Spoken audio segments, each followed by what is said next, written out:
donner une petite formation comment utiliser le fusil ou, comme il m'a appelé, la queue de rat. Voici l'instrument, un fusil d'une longueur avec une lame d'une longueur de 12 pouces ici.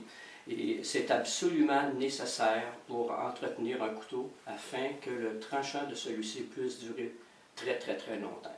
En fait, l'utilisation du fusil peut permettre à un tranchant de durer 3-4 fois plus longtemps que si on ne l'utilise pas du tout.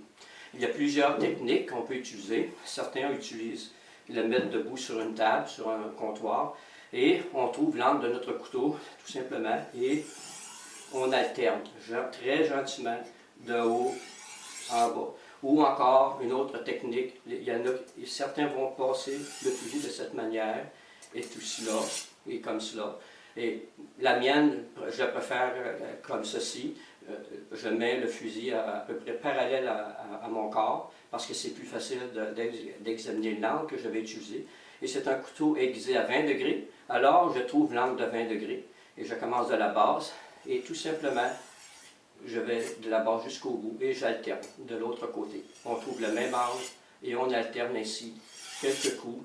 Si c'est un couteau qui vient juste d'être aiguisé, on peut passer peut-être 2 ou 3 coups de chaque côté. J'ai parlé de l'angle. Bien entendu, c'est un couteau japonais. Habituellement, ils sont aiguisés à un angle plus bas, soit 15 degrés environ la moyenne. Alors, l'angle est un peu plus bas. Maintenant, pour déterminer comment trouver l'angle à laquelle notre couteau a été aiguisé, on peut simplement coucher le couteau directement à plat sur le fusil.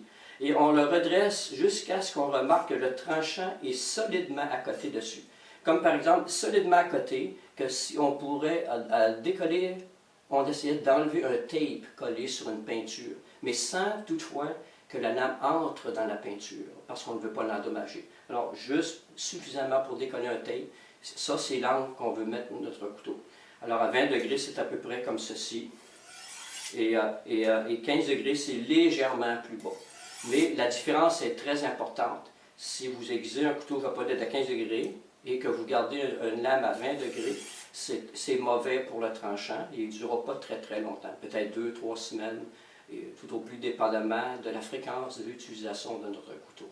Alors l'important, c'est d'avoir le bon angle. Bien sûr, plus ou moins de degrés, c'est pas si critique que cela. Ça n'endommagera pas le couteau. Mais l'important, c'est d'utiliser la queue de rat régulièrement pour entretenir votre couteau. Au moins une fois par jour, au moins, si on parle dans les maisons privées. Dans la restauration, ils utilisent ça aussi souvent qu'ils peuvent le faire, bien entendu. Mais si on peut le faire au moins une fois par jour, sinon une fois tous les 2 jours, sinon une fois tous les 3 jours, je parle toujours dans une maison privée, mais l'important, c'est de l'utiliser. Parce que vous allez adorer encore vos couteaux beaucoup.